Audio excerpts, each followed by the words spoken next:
Assalamualaikum warahmatullahi wabarakatuh. Perkenalkan saya Azahra Salsabila dengan NIM 142230339 dari kelas EAI Akuntansi Forensik. Di sini saya akan menjelaskan terkait analisis dari kasus Chromebooking. Sebelum kita bahas terkait analisisnya, di sini saya akan memaparkan terkait gambaran umum dari kasus tersebut. Nah, di sini Chromebook Gate merupakan program digitalisasi pendidikan nasional dengan anggaran awal adalah 17 triliun. Nah, yang menjadi polemik adalah terkait harga pengadaannya, di mana harga pengadaannya ini mencapai 10 juta rupiah per unitnya, sedangkan harga pasar dari tiap unitnya itu diperkirakan hanya mencapai 4 sampai 5 juta per unitnya. Di sini terdapat indikasi markup harga dan juga ketidaksesuaian atas spesifikasinya. Kemudian, terdapat juga indikasi lain seperti konflik kepentingan dan juga penyimpangan prosedur pengadaannya. Nah, temuan penting yang ditemukan adalah di mana ada hasil uji coba Pustekom pada tahun 2019 itu menunjukkan bahwasannya Chromebook ini kurang optimal digunakan secara offline. Dan Chromebook ini tidak kompatibel dengan aplikasi Exambro. Kemudian, temuan BPK juga menunjukkan bahwasannya prinsip efisiensi dan juga akuntabilitas belum optimal dijalankan dalam pengadaan ini. Baik, sebelum kita masuk ke analisis kasusnya, kita akan tinjau terlebih dahulu materi-materi yang digunakan dalam analisis kasus ini. Yang pertama ada money laundering dan juga transactional financial flows. Money laundering atau pencucian uang ini adalah proses menyembunyikan asal-usul dana hasil kegiatan ilegal agar tampak berasal dari sumber yang sah. Nah, ada 3 tahapan nih dari menurut Crumble. Yang pertama itu ada placement, layering, kemudian integration. Kemudian yang selanjutnya ada litigation service provided by accountant. Nah, di sini ini adalah jasa akuntansi forensik untuk mendukung proses sengketa atau perkara hukum. Nah, peran dari akuntansi forensik ini adalah sebagai saksi ahli, litigation consultant, arbitrator, mediator, dan lain sebagainya. Nah, tugasnya adalah untuk menghitung kerugian, menelusuri aset, menganalisis transaksi, dan juga menyusun laporan ahli. Kemudian, yang selanjutnya itu ada terkait proper evidence management. Di sini adalah merupakan proses untuk pengelolaan bukti agar tetap utuh, terverifikasi, dan sah di pengadilan nantinya. Jadi dokumen yang digunakan nantinya itu harus baik, penyimpanannya harus aman, dan juga intinya untuk mengamankan bukti ini. Nah, di sini ada konsep chain of custody, di mana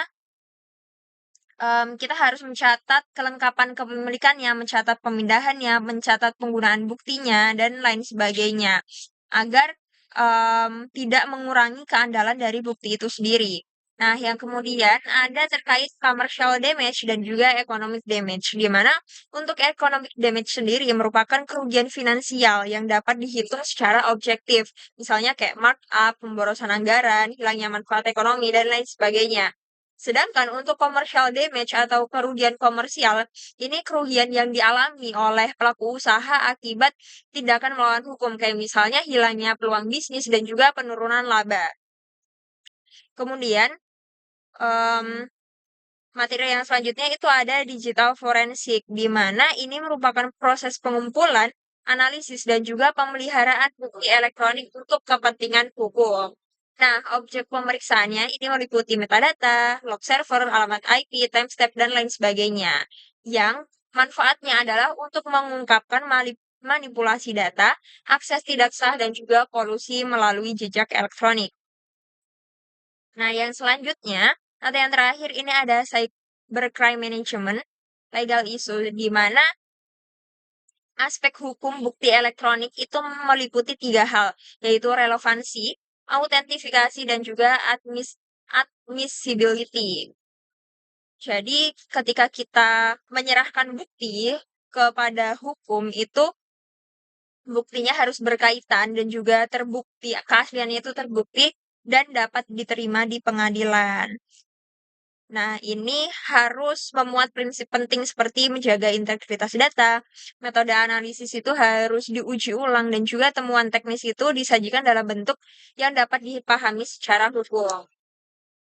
Baik, kita langsung saja masuk ke analisis kasusnya. Yang pertama itu digital forensik dalam mendeteksi manipulasi e-procurement. Nah, langkah untuk memeriksa digital forensiknya yaitu yang pertama dengan metadata dokumen pengadaan. Di sini kita harus tahu siapa yang membuat dokumen, siapa waktu pembuatannya itu kapan, dan juga perubahan terakhirnya. Kemudian kita lihat log aktivitas e-procurement-nya meliputi waktu akses sistem, kemudian akun yang digunakan itu apa, aktivitas penggunaannya. Nah, kemudian selanjutnya itu kita cek email dan komunikasi digitalnya. Gimana sih hubungan antar pihaknya? Bagaimana adakah indikasi kolusi? Dan kemudian itu kita analisis juga data harganya seperti identifikasi markup dan juga pola transaksi yang tidak wajar. Nah, kemudian kira-kira ada nggak sih tantangan dari cybercrime management, tantangan hukumnya? Nah, untuk tantangan hukum, bukti digital di pengadilan tindak pidana korupsi, ini kendalanya adalah penggunaan layanan cloud atau data di luar Indonesia. Kemudian itu kendalanya juga membutuhkan kerjasama antar negara dan proses hukum tambahan untuk akses data. Nah, solusinya adalah untuk membuat salinan forensik atau forensik image, kemudian menganalisis pada salinan, bukan data aslinya, kemudian terkait pemahaman aspek teknis dan juga hukum oleh akuntan forensik ini. Nah, sebenarnya ada syarat keabsahan bukti digital di mana buktinya itu harus berupa kondisi asli, jadi buktinya itu tidak berubah sama sekali dari sebelumnya, kemudian prosedur pengambilannya itu sesuai hukum dan dapat dipertanggungjawabkan. Oke, baik. Yang selanjutnya kita beralih ke nomor 2 yaitu proper evidence management. Nah, proper evidence management kita tadi sempat bahas adanya konsep chain of custody di mana pencatatan seluruh perjalanan barang bukti ini harus dicatat secara jelas. Mulai dari penyitaan, pemeriksaan, penyimpanan hingga ke persidangan. Nah, yang pertama dari prinsip dan prosedur chain of custody-nya ini meliputi siapa sih yang memegang bukti di kasus Chromebook tersebut, waktu perpindahannya itu bagaimana, kemudian kondisi buktinya itu seperti apa, dan juga tujuan penggunaannya itu bagaimana. Nah, pada pengelolaan bukti fisiknya, kita bisa tahu bahwasanya bukti fisiknya itu adanya Chromebook sampelnya dan juga dokumen kontrak dari Chromebook sampel atau dokumen kontrak dari pengadaan programnya itu. Kemudian untuk pengelolaan bukti digitalnya itu kita bisa cek transaksi emailnya itu seperti apa, kemudian metadatanya, kemudian log e-procurement dan juga log Google Cloud-nya. Dan terakhir terkait pengamanan dari buktinya itu yang pertama dengan menggunakan forensic image, kemudian dengan menerapkan nilai hash dan write blocker, kemudian ada juga evidence log. Nah, yang selanjutnya kita beralih ke nomor 3 yaitu money laundering. Di sini untuk skema money launderingnya sendiri, kita gunakan 3 tahapan. Yang pertama ada placement, di mana placement ini pembayaran ke vendor yang dialihkan ke pihak tertentu yang digunakan melalui perusahaan perantara legal. Nah, kemudian tahapan yang kedua adalah layering, di mana transaksi kompleks atau rekening berganda, kemudian mereka itu melakukan pembelian aset bernilai tinggi dan menggunakan rekening luar negeri atau aset digital. Nah, kemudian yang terakhir adalah ada integration, di mana dana ini kembali menjadi investasi, properti, saham, dan juga usaha legal. Nah, potensi dana hasil fraudnya ini adalah selisih harga dari tadi, em, harga per unit pengadaannya itu sama harga rata-rata di pasarnya, di mana harga pengadaannya itu sekitar 10 juta dan harga rata-rata di pasarnya itu sekitar 4 sampai 5 juta.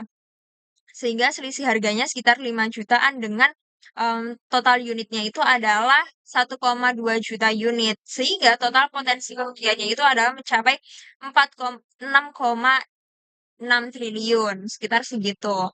Nah, kemudian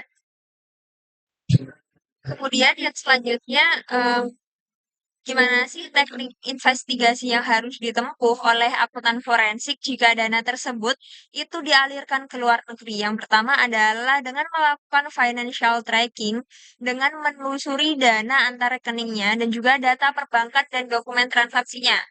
Dan kita juga meminta dukungan dari PPATK. Kemudian kita juga bisa melakukan kerjasama internasional dengan lembaga intelijen keuangan negara lain dan juga negara dengan kerahasiaan perbankan yang tinggi. Kemudian, kita juga bisa menerapkan beneficial ownership analysis dengan mengidentifikasi pemilik sebenarnya dan mengungkapkan perusahaan perantaranya itu yang digunakan untuk money laundering. Kemudian yang selanjutnya, kita juga bisa menggunakan network analysis dengan membandingkan kekayaan sebelumnya atau sesudah korupsi dan juga indikasi peningkatan tidak wajarnya atau markup-nya. Nah, yang selanjutnya kita beralih ke perhitungan economic damage. Di mana yang pertama kita akan menghitung kerugian akibat markup harganya ini. Jadi harga pengadaan ini lebih tinggi daripada harga pasar yang wajar. Nah, di sini harga pengadaan per unitnya itu kan 10 juta. Kita ambil harga pasarnya itu kan 4 sampai 5 juta. Kita ambil tengahnya jadi sekitar 4,5 juta dengan maka kita akan peroleh selisih markup per unitnya itu adalah 5,5 juta. Dan jumlah Chromebook yang diadakan atau pengadaannya itu adalah sebesar 1,2 unit. Sehingga total kerugian markupnya itu mencapai 6,6 triliun. Nah, kemudian kita akan hitung kerugian akibat pemanfaatan yang tidak optimal. Di case study telah disebutkan bahwasannya sekitar 40% sekolah itu mengalami kendala penggunaannya sehingga Chromebook ini tidak dapat digunakan secara maksimal. Nah, di sini kita bisa hitung bahwasanya total Chromebook ini adalah sebesar 1,2 juta unit dan presentase tidak optimal digunakannya itu adalah 40% sehingga jumlah unit terdampaknya adalah 480.000 unit. Di sini kita ambil estimasi kerugian utilitas per unit, kita gunakan estimasi 50% dari keseluruhan yang dikalikan dengan 10 juta atau harga pengadaannya, harga pengadaan per unitnya, sehingga kita peroleh total adalah 5 juta. Ini estimasi kerugiannya kita kalikan dengan jumlah unit terdampaknya sehingga memperoleh angka 2,4 triliun. Nah, 2,4 triliun ini merupakan kerugian akibat pemanfaatan yang tidak optimal. Nah, di sini kita bisa hitung total estimasi ekonomi damage-nya ini sekitar 9 triliun. Lanjut, kemudian kita akan bahas commercial damage bagi vendor kompetitor yang jujur. Nah, ini bentuk kerugiannya itu adalah loss profit, di mana keuntungan yang seharusnya dia peroleh tidak dia peroleh, kemudian tender ini tidak berjalan secara terbuka, kemudian dia mendapatkan kerugian reputasi karena dia gagal mendapatkan proyek yang besar dan itu akan berpengaruh ke penawaran-penawaran dia di selanjutnya. Kemudian dia akan membuang biaya tender karena dia sudah mengeluarkan uang untuk melakukan tender tersebut, tapi akhirnya kalah sama yang tidak jujur. Nah, yang selanjutnya adalah gimana sih peran dari akuntan forensik atau litigation service-nya dari pra-peradilan. Kita akan membahas dari tahap pra-peradilan, di mana kita akan menelaah dokumen pengadaannya, menelaah kontraknya, menelaah laporan pembayarannya, membandingkan harga dengan pasar wajar, kemudian menghitung potensi kerugian negara, menghitung penyusunan strategi pembuktian, dan juga mengidentifikasi bukti tambahan. Nah, sebagai konsultan, kita ini membantu tim hukum untuk menganalisis fakta keuangan. Nah, yang selanjutnya, pada saksi ahli, tugasnya di persidangan adalah untuk menjelaskan temuan investigasi secara objektif dan juga mempermudah hakim dalam memahami temuan. Kemudian yang selanjutnya itu materi keterangannya adalah perhitungan kerugian negara, analisis transaksi keuangan, kemudian hasil pemeriksaan bukti digital, dan juga indikasi pencucian uang. Nah, laporan ahli yang dibuat oleh, saksi ahli adalah metode analisis yang digunakan itu seperti apa, kemudian data dasar pemeriksaannya itu apa, dan juga hasil temuannya itu bagaimana, kemudian, dia akan menjelaskan kesimpulan secara profesional. Nah, kemudian gimana sih cara untuk menjaga objektivitas dan integritas profesional?